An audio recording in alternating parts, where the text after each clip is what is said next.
Histórias de mulheres da Bíblia. E hoje vamos ver a história de uma mulher chamada Jeozabeate. Talvez você nunca tenha escutado ou lido esse nome. Ela passa despercebida em meio a tantos nomes de reis, bons e maus, que fizeram parte da história de Israel.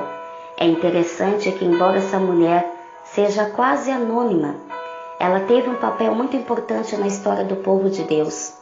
Ela contribuiu de uma forma muito especial para a continuidade da linhagem messiânica. Não é à toa que seu nome consta neste relato.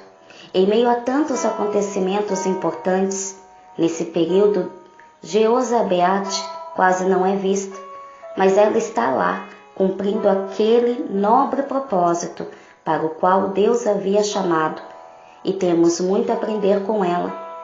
Para compreendermos melhor a história, vamos ao contexto.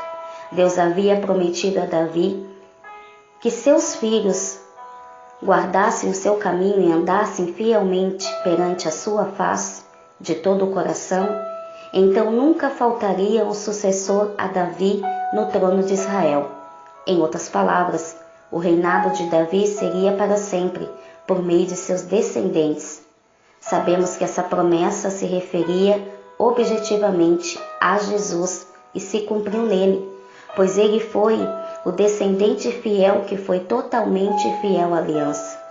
Porém, Salomão, que sucedeu seu pai Davi ao trono, não demorou em se desviar dos caminhos do Senhor e quebrar a aliança. Salomão se entregou à idolatria e, como consequência do seu abandono, Deus prometeu que tiraria o reino de suas mãos e o entregaria a um de seus servos. Porém, por amor a Davi, Deus disse que não faria isso durante o reinado de Salomão, mas de seu filho, o próximo na linha sucessória do reinado. Por amor a Davi também, Deus prometeu que não tiraria o reino por completo da linhagem de Davi. Ele manteria sua promessa, deixando uma tribo para o filho de Salomão, ou seja, ainda haveria um remanescente da linhagem de Davi. Em um resumo, devido à idolatria de Salomão e à quebra da aliança, o reino de Israel seria dividido durante o reinado de seu filho.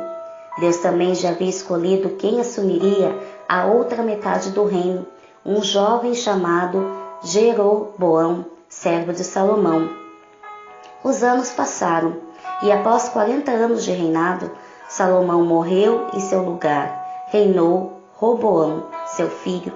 Roboão era jovem, inexperiente, insensato e, por sua falta de sabedoria, acabou protagonizando a divisão do reino. Isso porque, ao invés de seguir os conselhos dos sábios e buscar um reinado em paz com o povo, Roboão decidiu impor um jugo pesado demais, aumentando as taxas de impostos, o tempo de serviço dos trabalhadores, e isso acabou gerando uma revolta por partes das tribos localizadas ao norte. Por fim, as tribos do norte decidiram romper com a casa de Davi e se tornaram independentes sobre o reinado de Jeroboão. Jeroboão reinou sobre as 10 tribos do norte de Israel, enquanto Roboão reinou sobre a tribo de Judá e Benjamim.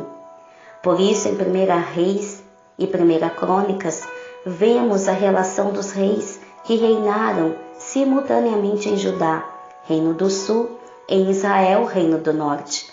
Nessa relação é possível perceber que a maioria dos reis foram maus, idólatras e levaram o povo a um desvio doutrinário. Eles fizeram alianças com reis pagãos e trouxeram elementos dessas religiões para dentro da nação. Isso ocorreu de ambos os lados, tanto no Reino do Norte quanto no Reino do Sul, ao passo que alguns, como Acabe, rei de Israel, se destacaram por sua maldade, outros, como Josafá, reino de Judá, que se destacaram por sua devoção a Deus. Mas mesmo estes que andaram nos caminhos do Senhor tiveram suas falhas. O rei Josafá fez muitas alianças com reis ímpios e um deles foi o rei Acabe. Essa falha repercutiu no reino de seus filhos e de seus netos, porque seus filhos se casaram com as filhas de Acabe, e isso fez com que eles se desviassem da palavra do Senhor. Então, finalmente chegamos a 2 Crônicas 22, onde após uma série de eventos, lemos a seguinte situação. Acasias, o herdeiro do trono de Judá, era filho de Atalia, que por sua vez era filha de Acabe. Nos dias que Atalia, a rainha mãe, aconselhava o rei Acasias a agir iniquamente, ou seja, ela com toda a família de Acabe era totalmente ímpia. E após o assassinato do rei Acasias, o seu filho, Atalia, decide usurpar o trono de Judá. Veja bem, Deus havia prometido que sempre haveria um descendente homem de Davi no trono, e de repente surge essa mulher maluca, que sequer era da linhagem de Davi, e decide usurpar o trono. Obviamente, para ela conseguir realizar essa faceta, não poderia haver outros concorrentes ao trono. Por isso ela matou toda a descendência real da casa de Davi. Ou melhor, dizendo, quase toda a descendência. Deus, em sua providência, mesmo diante do intento satânico de Atalia, preservou um representante da linhagem messiânica, um remanescente. Quando tudo parecia perdido, eis que surge um facho de luz. A linhagem de Davi não havia sido completamente destruída, porque os planos dos homens não podem frustrar os propósitos de Deus, aleluia. O texto nos introduz a uma mulher de quem nunca tínhamos ouvido falar. Seu nome era Jeozabeate, irmã do falecido rei Acasias. Diante daquela tragédia em que todos os filhos de Acasias estavam sendo mortos por Atalia, Jeozabeate tomou a Joás, o filho mais novo do rei, que devia ter no máximo 1 ano de idade, e o escondeu numa câmara dentro do templo, e ali ele cresceu, sendo cuidado por sua ama, até os 7 anos de idade, quando assumiu o trono. 2 Crônicas 24:1. Jeozabeate não apenas salvou a vida de seu sobrinho Joás, como também foi usada por Deus para preservar a linhagem messiânica. Provavelmente naquele momento, ela não fazia ideia da dimensão de sua ação. Se ela agiu por instinto, zelo, amor, interesses políticos, não sabemos, mas o fato é que a ação dessa mulher ecoou por gerações, e através da vida dela, nós também fomos agraciados. E é fato que mesmo se ela não tivesse agido, Deus teria encontrado outros meios para preservar a vida do rei Joás, ou de outro descendente de Davi. Mas Deus escolheu usar essa mulher, cuja vida não recebeu grande destaque. Uma mulher que não estava sobre os holofotes do palácio, que não estava na capa das revistas do momento, mas estava no lugar certo, na hora certa e no momento certo, o lugar que Deus a colocou. As poucas informações que temos sobre Jeozabeate é que ela era filha do rei Jeroão, irmão do rei Acasias, tia do rei Joás, enteada ou filha da rainha Atalia e esposa do sacerdote Joiada. Ela estava cercada de pessoas ilustres, mas não buscou prestígio para si. Em contraste com Atalia, com sua mania de grandeza e desejo compulsivo por domínio e poder, Jeozabeate, uma mulher notável, fez muito pelo reino, sem que para isso precisasse aparecer ou usurpar o lugar de alguém, embora tivesse muito mais direito a isso. É impossível ler essa história e não se lembrar de uma outra mulher que também salvou a vida de um bebê, Miriam, que com astúcia tomou o pequeno Moisés e o colocou nas águas do rio Nilo para preservar sua vida, a vida daquele que mais tarde Deus usaria para libertar o seu povo. Como é maravilhoso saber que Deus usa pessoas comuns para cumprir o seu desígnio eterno. Você já teve essa sensação de não estar fazendo muito pelo reino de Deus e por sua obra aqui na terra? Muitas vezes nós podemos achar que não estamos fazendo quase nada para o Senhor, mas nós precisamos realmente nos colocar na brecha para que no momento certo e oportuno, realmente, Deus possa nos usar. Precisamos realmente buscar em Deus qual é a nossa vocação, qual é a nossa missão. Essa vocação é exclusivamente única, é para cada uma de nós.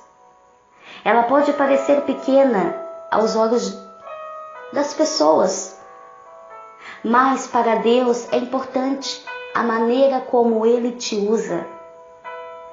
Aprendemos com a história de Jobeate, que viu seu pequeno sobrinho Joás nascer e crescer, mas não podia imaginar o quão profundamente relacionada a ele estava a sua vocação. Deus a colocou nos lugares estratégicos para que no momento certo ela pudesse cumprir aquele papel. Ela não era somente parte da família real, era também esposa do sacerdote Joiada. Logo, quem melhor que ela para ter acesso sigiloso a um lugar do templo para esconder Joás? Deus já havia preparado tudo, mas Jeozabeate não sabia disso. Ela estava simplesmente vivendo, mas enquanto vivia, ela estava cumprindo sua missão. Ela estava exatamente no lugar que Deus designou para que ela estivesse. E como saber se você está exatamente onde Deus te designou para estar? A prova disso é que você está exatamente onde está. Se Deus não tivesse um propósito para a sua vida, minha amada, certamente você não estaria nesse lugar. Como disse Paulo aos atenienses, não por acaso Deus se ocupou em estabelecer o lugar e o tempo em que cada ser humano iria viver. Atos 17, 26. Talvez nesse momento você não tenha ideia daquilo que Deus está fazendo através de você e em você.